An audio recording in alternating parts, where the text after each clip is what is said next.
우리 좌우에 계신 분들과 인사 나누겠습니다. 당신을 사랑합니다. 당신을 존경합니다. 우리가 좌우에 계신 분들을 사랑할 수밖에 없고 존경할 수밖에 없는 그 이유가 있죠. 그것은 바로 하나님을 사랑하는 그 귀한 마음을 가지고 하나님의 말씀을 듣고자 하는 그 열망과 소망을 가지고 우리가 이 자리에 나왔기 때문인 줄로 믿습니다. 우리 영광께 귀한 성도님들, 더욱 하나님의 말씀을 사랑하고 사모함으로 하나님의 말씀을 통하여 우리의 영이 새로워지고 하나님의 말씀을 통하여 우리의 믿음, 우리의 신앙이 더욱 아름답게 자라고 성장함을 체험할 수 있는 우리 모두가 되어지길 주의 이름으로 간절히 축원합니다. 제가 오예배 설교를 할 때마다 소요리 문답의 내용을 다루고 있습니다. 또 2주 만에 3주 만에 이제 소요리 문답 7번째 문항에서부터 좀 시작을 하려고 하는데요. 우리가 지난 시간에 살펴봤던 소요리 문답 7문을 혹시 기억하고 계십니까? 네, 어느 누구도 제 눈을 바로 보지 못하시고 다 이제 딴 데를 보고 계시는데, 우리가 지난 시간에 살펴봤던 우리 소요리 문답 7문, 우리 질문 한번 좀 띄워주시면 좋을 것 같아요. 하나님의 작정이 무엇입니까? 그 밑에 답을 읽어볼까요? 시작. 하나님의 작정은 자기 뜻에 따라 계획하신 하나님의 영원하신 목적입니다. 이것을 통해 하나님은 자신의 영광을 위하여 장차 일어날 모든 일을 미리 정해 두셨습니다. 제가 오예배 설교를 했을 때 한 2주 전이죠. 하나님의 작정에 대해서 말씀을 드렸습니다. 하나님의 작정이 무엇인가? 하나님의 작정은 하나님께서 이 세상 가운데 하나님의 영광을 나타내기 위하여, 이 세상 가운데 하나님의 뜻을 나타내기 위하여 하나님이 예정하신, 하나님의 결정하신 매우 다양한, 매우 많은 계획들과 결정들이 있더라는 거예요. 이것이 바로 작정입니다. 하나님께서는 우리를 구원하시기 위하여 작정하신 줄로 믿습니다.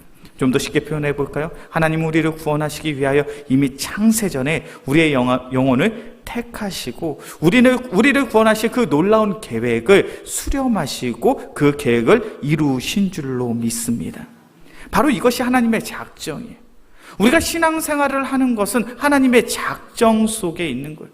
내가 우연히 지나가는 옆집 누구를 만나서 우리 영광교회를 소개받고, 내가 우연히 우리 영광교회에 와서 신앙생활을 시작하게 된 것이 아니라, 이 모든 만남이, 이 모든 인도하심이 하나님의 작정 속에, 하나님의 계획하심에 있더라는 거예요. 그렇게 우리가 신앙생활을 하면서 하나님의 작정을, 하나님의 예정하심을 믿는 성도들은 어떤 고백을 해야 됩니까? 우리의 삶 속에 우연은 없더라라는 거예요. 세상의 관점으로 보면 우연처럼 보여집니다. 내가 우연히 옆집에 지나가는 사람을 만나서 그 사람을 통해 우리 영광교회를 소개받고 내가 우리 영광교회에서 예수님을 만나 신앙생활을 하게 되었지. 그것은 세상의 관점이에요. 그 사람을 만나게 하는 것, 그 사람의 인도함을 받게 한 것, 그리고 우리 영광교회를 통하여 예수님을 믿게 된 그 모든 과정이 하나님의 작정 속에 있는 줄로 믿습니다. 그렇기에 하나님의 작정, 하나님의 계획하심, 하나님의 예정하심을 믿는 사람들은 우리의 삶 속에 우연을 고백하는 것이 아니라 우리의 삶 속에 필연적인 만남을 고백해야 돼요. 하나님께서 내가 이렇게 열심히 신앙생활을 할 수 있도록 그 옆집의 사람을 만나게 하셨구나. 내가 이렇게 열심히 신앙생활을 할 수 있도록 우리 영광교회를 만나게 하셨구나. 내가 우리 영광교회를 통하여 하나님께서 원하시는 이 귀한 성도의 삶이 나의 삶 속에 있구나. 이것이 바로 하나님의 작정하심을, 하나님의 작정을 고백하는 귀한 성도의 삶이라는 것. 그렇다면 우리가 하나님의 작정에 대해서 우리가 들었다면, 하나님의 작정에 대해서 배웠다면 우리는 이런 질문을 할 수 있을 것 같아요. 하나님은 당신의 작정을 어떻게 이루시는가? 하나님은 당신의 계획을, 자신의 결정을 어떻게 이루시는가? 이 질문이 소요리 문답 8번 문항입니다. 우리 좀 자막으로 띄워주시겠어요? 제가 질문 8을 읽으면 그 밑의 내용을 답변을 읽어주시면 됩니다. 하나님은 자신의 작정을 어떻게 실행하십니까?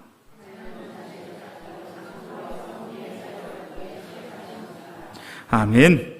하나님께서는 자신의 작정, 자신의 계획, 자신의 결정을 이 세상 가운데 실행하시는 분이에요. 그런데 중요한 것은 하나님의 작정, 하나님의 계획, 하나님의 결정을 어떻게 실행하시냐면 두 가지의 방법을 통해서 실행하시더라는 거예요.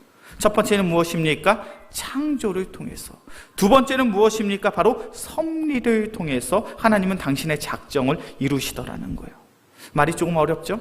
하나님의 작정, 하나님의 계획, 하나님의 결정에 대해서 이야기 듣는 것도 조금 어려운데 이 작정을 이루시는 방법이 두 가지가 있다는 거예요. 첫 번째는 창조, 두 번째가 섭리. 자, 그렇다면 우리 창조가 무엇인지 우리가 좀 살펴봐야 되겠죠? 이 내용이 바로 소일문답 9문입니다. 질문 9번, 창조의 사역은 무엇입니까? 우리 답을 한번 같이 읽을까요? 시작. 창조의 사역은 하나님이 6일 동안 아무것도 없는 가운데서 능력의 말씀으로 모든 것을 선하게 만드신 일입니다. 하나님이 이 세상을 창조하신 것 우연일까요? 필연일까요? 어떻습니까? 하나님이 이 세상을 창조하신 것 우연일까요? 필연일까요? 필연이죠. 성도의 삶 속에, 하나님의 창조 속엔, 하나님의 이 세상의 통치 속엔 우연이 있습니까? 없습니까? 우연은 없어요. 하나님의 통치의 섭리가 있는 이 세상 속엔 우연은 없습니다. 모든 것이 필연이에요. 특별히 하나님이 이 세상을 창조하신 그 창조의 사역 또한 필연적으로 반드시 하나님께서 이루신 하나님의 놀라운 계획이고 작정인 줄로 믿습니다. 특별히 하나님이 이 세상을 어떻게 창조하셨습니까? 무엇으로 창조하셨죠? 말씀으로. 며칠간 창조하셨습니까? 6일간. 창세기 1장 1절의 말씀을 보면 성경은 이렇게 시작을 하죠. 태초에 하나님이 천지를 창조하셨느니라. 이 신앙의 고백이 얼마나 귀한 고백인지 몰라요. 창조가 무엇입니까?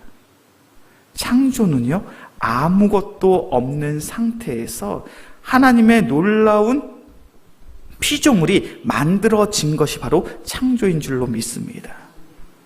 창조의 중요한 전제가 있어요. 창조의 중요한 전제가 뭐냐면 이 세상에 아무것도 존재하지 않는 그런 상태, 어떤 피조물도 없는 그런 혼란스러운 상태에서 하나님께서 친히 말씀으로 이 세상에 있는 모든 것들을 만들어 내셨더라는 거예요.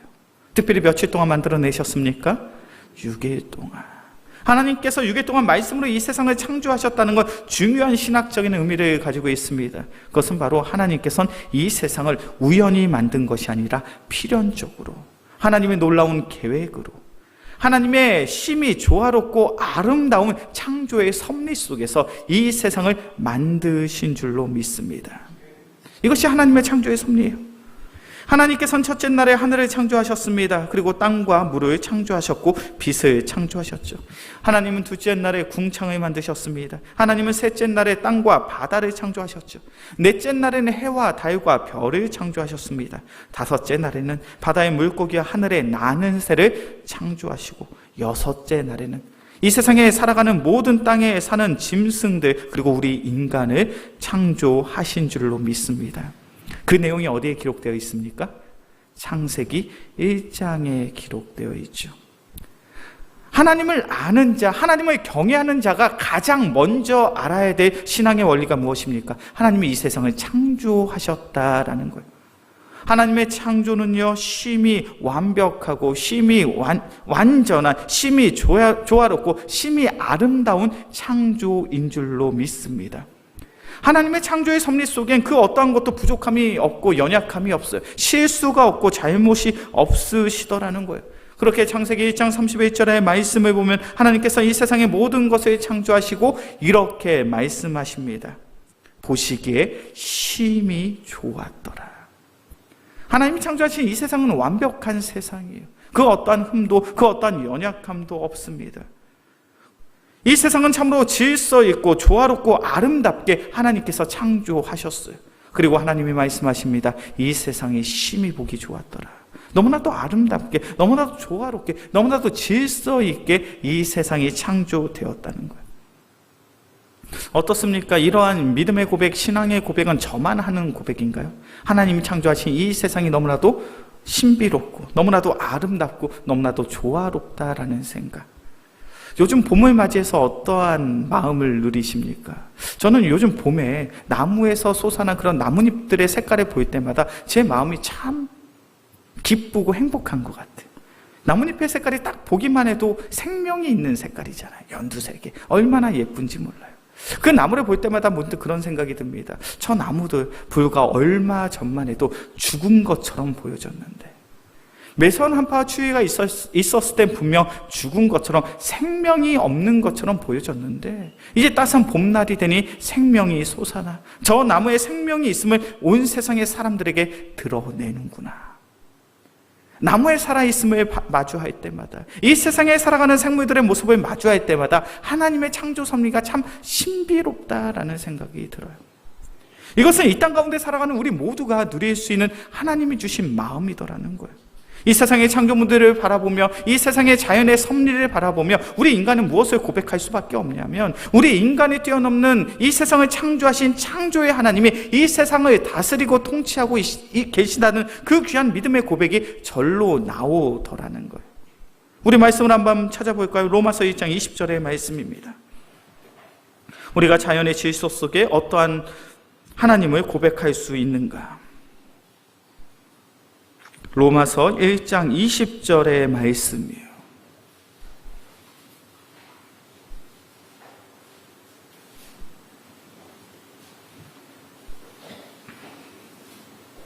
로마서 1장 20절의 말씀 함께 봉독합니다. 창세로부터 그의 보이지 아니하는 것들 곧 그의 영원하신 능력과 신성이 그가 만드신 만물에 분명히 보여 알려졌나니 그러므로 그들이 핑계하지 못할지니라. 사도 바울이 로마 교회에 있는 성도들에게 이렇게 이야기합니다. 세상의 사람들은 하나님이 존재하지 않는다라고 결단코 핑계될 수가 없다라는 거예요. 왜 하나님이 존재하지 않는다고 그들이 핑계댈 수가 없습니까? 창세로부터 그의 보이지 아니하는 것들 곧 그의 영원하신 능력과 신성이 그가 만드신 모든 만물에 분명히 보여 알려졌기 때문이라는 거예요. 좀 더 쉽게 표현해 볼까요? 하나님이 창조하신 이 자연의 섭리, 자연의 질서를 마주하며 우리 인간은 참으로 미약한 존재라는 사실을 깨달을 수밖에 없다는 거예요. 저 크고 웅장한 산을 봐. 저 사계절을 겪으며 살아가고 있는 저 나무들을 봐. 저 생물들이 생존하기 위해 살아가는 저 생물들의 모습을 봐. 저 모습이 얼마나 조화롭고 얼마나 아름다운지 몰라. 저 자연의 질서를 바라보며 우리 인간을 뛰어넘는 하나님의 놀라운 섭리가 이 세상 속에 있음을 이 세상의 사람들은 부인할 수 없더라는 거예요. 제가 예전에 학생들을 데리고 미국에 가서 나이아가라 폭포를 간 적이 있습니다. 혹시 나이아가라 폭포를 다녀오신 분들이 계십니까? 제가 그 폭포를 마주한 다음에 고백한 것은 참 딱 한 가지였어요. 야, 정말 대단하다라는 거예요. 그 폭포가 얼마나 크고 얼마나 웅장하고 얼마나 대단해 보였는지 몰라요. 그 폭포를 마주하면서 저의 마음속에 그런 마음이 들더라고요. 야, 이 폭포를 만드신 하나님은 얼마나 대단하신 하나님이신가. 크고 웅장한 폭포 앞에 우리 인간이 얼마나 작은 존재인지가 드러나고 그 폭포의 모습을 마주하며 이 폭포를 창조하신 하나님은 얼마나 놀라우신 하나님이신가. 그 하나님을 향한 찬양이 절로 나오더라는 거예요. 이것이 자연을 통하여 우리가 누릴 수 있는 하나님의 놀라운 은혜인 줄로 믿습니다. 우리는 하나님이 창조하신 이 자연 세계를 마주하며 이 세계를 창조하신 하나님의 놀라운 섭리를 마주할 수밖에 없어요. 그렇게 하나님을 찬양하며 하나님을 예배할 수밖에 없다는 거예요. 특별히 하나님께서는 이 세상의 모든 것들을 창조하시고 특별히 우리 인간들을 창조하신 줄로 믿습니다. 바로 이것이 소위를 문다 신문의 내용이에요. 우리 질문 10입니다. 하나님이 사람을 어떻게 창조하셨습니까? 그 답을 함께 읽겠습니다. 시작.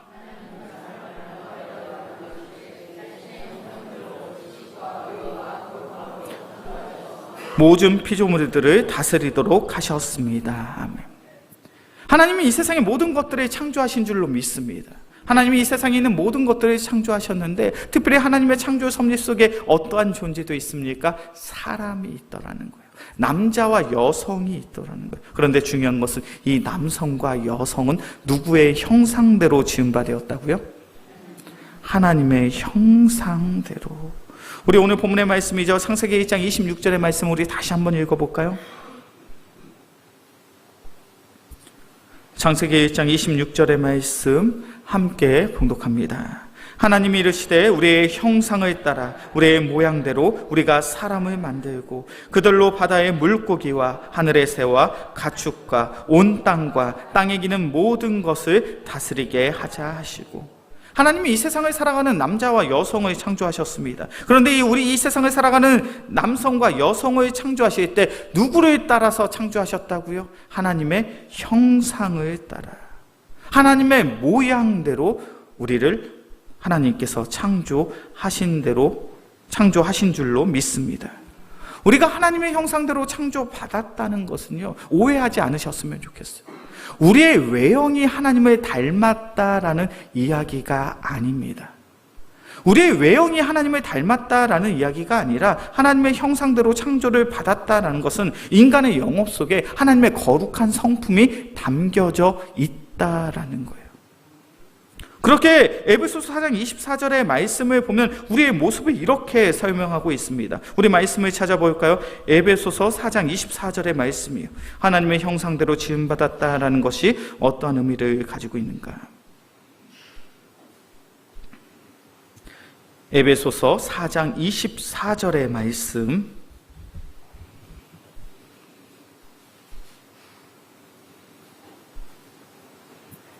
에베소서 4장 24절의 말씀 함께 봉독합니다. 하나님을 따라 의와 진리의 거룩함으로 지으심을 받은 새 사람을 입으라. 하나님의 형상을 따라 지음받은 우리 인간의 모습은 무엇이라고 이야기합니까? 의와 진리와 거룩함으로 지으심을 받았다. 오늘 에베소서 4장에서 말씀하고 있는 하나님의 의는 무엇입니까? 우리는 하나님 앞에서 무엇이 옳은 것인지, 무엇이 그른 것인지를 영적으로 분별할 수 있는 지혜가 바로 우리에게 있더라는 거예요. 에베소서 4장에서 말씀하고 있는 진리는 무엇입니까? 하나님의 존재를 알고 깨달을 수 있는 말씀의 진리. 그 말씀의 진리를 깨달을 수 있는 은혜가 바로 우리의 삶 속에 있다는 거예요. 거룩함은 무엇입니까? 우리의 삶 가운데 우리가 오직 하나님을 닮아서, 우리가 살아가는 세상은 비록 죄악된 세상이지만 하나님 앞에서 거룩하고 하나님 앞에서 정결하며 하나님 앞에 성결한 삶을 살아갈 수 있는 삶이 바로 거룩함의 삶이에요. 하나님의 형상대로 지음을 받았다는 것은 우리는 하나님 앞에서 무엇이 선한 것인지, 무엇이 악한 것인지, 무엇이 옳은 것인지, 무엇이 그른 것인지를 영적으로 분별할 수 있고, 하나님의 존재를 깨달을 수 있으며 하나님 앞에서 거룩하고 성결한 삶을 살기 위하여 애쓰고 수고하는 삶이 바로 하나님의 형상대로 지음을 받은 삶인 줄로 믿습니다. 이것이 얼마나 복된 믿음의 고백인지 몰라요. 이 말을 좀 더 쉽게 표현해 볼까요? 우리는 이 세상을 살아가며 하나님의 피조물로서 하나님의 존재하심을 확신할 수 있는, 하나님의 존재하심을 깨달을 수 있는 유일한 피조물이라는 거예요. 별로 안 놀라시네요? 이것이 얼마나 놀라운 고백인지 몰라요. 이 세상에 하나님께서 수천, 수만, 수억 가지의 많은 것들을 창조하셨는데 그 피조물들은 하나님의 존재를 깨달을 수가 없어요. 왜요? 하나님의 형상대로 지음받지 못했거든요. 하나님의 형상대로 지음받지 못했기 때문에 이 세상을 살아가는 그 어떠한 동물도, 그 어떠한 식물도, 그 어떠한 피조물들도 하나님의 존재를 깨달을 수가 없어요. 하나님은 우리를 창조하셨다라는 사실을 깨닫지 못한 채 살아갑니다. 그런데 우리 인간은 특별해요. 하나님의 형상대로 지음을 받았기 때문에 하나님의 존재하심을 깨달을 수 있어요. 하나님의 존재하심을 깨달을 수 있기 때문에 우리는 하나님 앞에서 무엇이 선한 것이고 무엇이 악한 것인지, 무엇이 그른 것이고 무엇이 옳은 것인지를 분별하며 하나님이 기뻐하시는 삶을 선택할 수 있더라는 거예요. 하나님은 거룩하신 분이니 우리도 거룩함으로 살아가야지. 그런 고백을 할 수 있는 것은 하나님의 형상대로 지음받은 우리 인간들의 특권이더라는 거예요.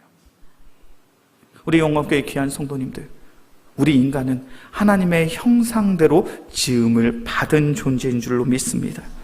하나님의 형상대로 지음을 받았기 때문에 우리는 이 세상을 살아가며 하나님의 존재하심을, 하나님의 살아계심을 믿고 깨달을 수 있더라는 거예요. 이것이 얼마나 중요한 믿음의 고백인지 몰라요. 오늘 우리 예배자리나 우리 귀한 성도님들은 하나님의 살아계심을 믿고 확신하는 믿음의 성도인 줄로 믿습니다. 그것이 가능한 이유는 우리가 하나님의 형상대로 지음을 받았기 때문이에요. 그렇다면 이 세상 속에서 아직 복음을 알지 못하는 세상의 불신자들, 하나님의 존재하심, 하나님의 살아계심을 알 수 있습니까? 없습니까? 알 수 있어요? 없어요? 지금 교회 다니지 않는 세상의 불신자들, 하나님의 존재하심, 하나님의 살아계심을 알 수 있어요, 없어요? 알 수 있어요, 없어요? 있다고 이야기하시는 분들도 있고 없다고 이야기하시는 분들도 있어요.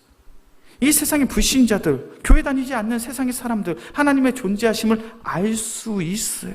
왜요? 그들도 하나님의 형상대로 지음을 받았기 때문이에요.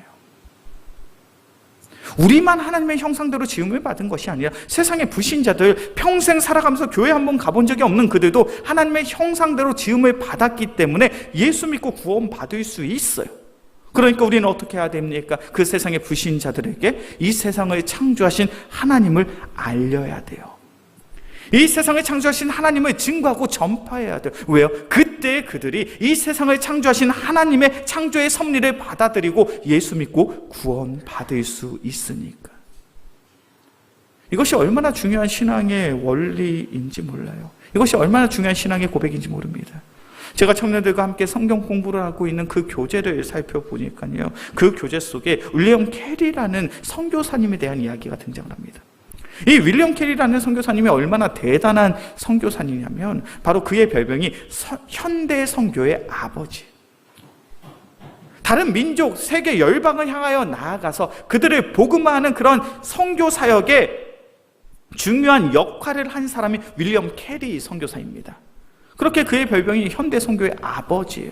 그런데 그가 이제 인도로 가서 선교를 하고자 했을 때 교회 총회는 이러한 결의를 했다라고 해요. 미개인들과 야만인들에게 복음의 지식을 확산시키는 것은 너무나도 어리석은 일입니다. 그렇게 본 교회는 윌리엄 캐리의 선교를 지지하지 않습니다. 동인도 회사의 고위 간부들은 그의 사역을 이렇게 반대했다고 이야기합니다.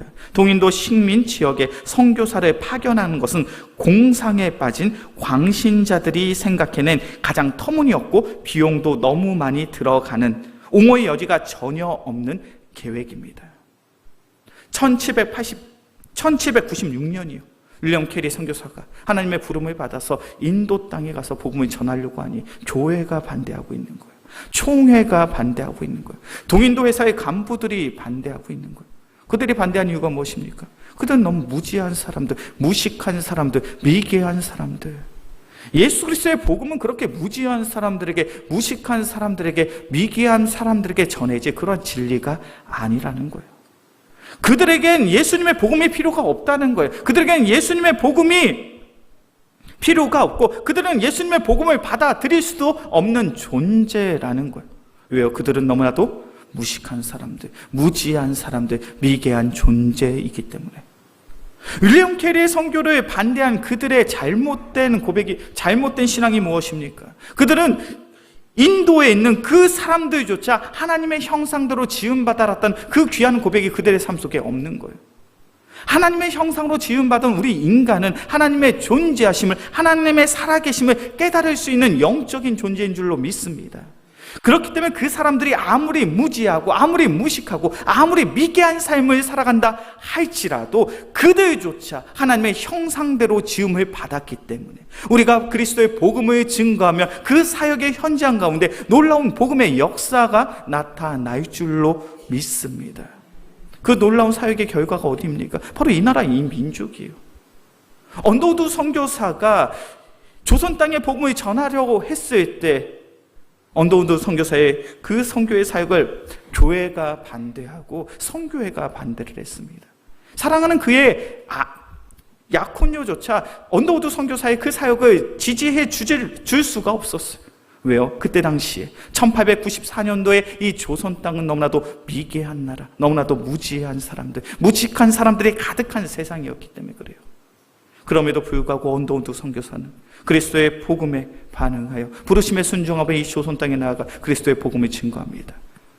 그의 헌신과 그의 수고, 그의 순종으로 말미암아 120년의 한국교회의 놀라운 붕의 역사가 시작된 줄로 믿습니다.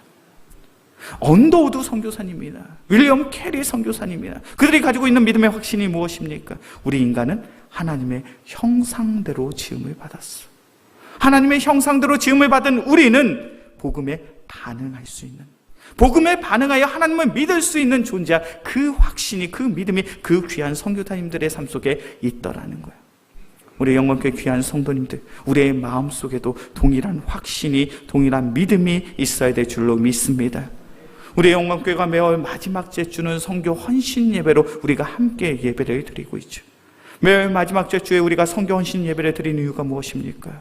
우리의 기도를 통하여, 우리의 헌금을 통하여 하나님의 나라가 아름답게 이루어지길 소원하는 그 마음을 가지고 예배를 드리는 거잖아요. 그럼 우리의 마음속에 어떤 확신이 있어야 됩니까? 이 세상의 모든 불신자들 하나님의 형상대로 지음을 받았어. 그렇게 우리가 이 귀한 선교 헌신 예배를 통하여 간절히 기도하고 우리가 기쁨으로 하나님께 예물을 드려 이 예물이 쓰임 받는다면 하나님의 나라가 아름답게 세워질 거야. 그 귀한 믿음을 가지고 복음을 증거함을 우리 기쁨으로 여길 수 있는 우리 귀한 믿음의 성도들이 되어지길 주의 이름으로 간절히 축원합니다. 기도하겠습니다. 사랑해 주님 감사합니다. 하나님의 작정의 놀라운 섭리가 창조와 섭리를 통하여 우리의 삶을 통하여 나타나게 될 줄로 믿습니다. 특별히 우리 인간은 하나님의 형상대로 지음을 받았습니다. 그렇게 이 세상을 살아가며 그리스도의 복음이 있다면 하나님의 존재, 하나님의 살아계심, 하나님의 사랑하심을 깨닫고 예수 믿어 구원받게 될 줄로 믿습니다. 그 귀한 믿음과 확신을 가지고 세계 열방을 향하여 아름답게 복음을 증거할 수 있는 귀한 믿음의 성도들이 되게 하여 주시옵소서. 이 모든 말씀 우리를 사랑하시는 예수 그리스도의 이름으로 기도합니다. 아멘.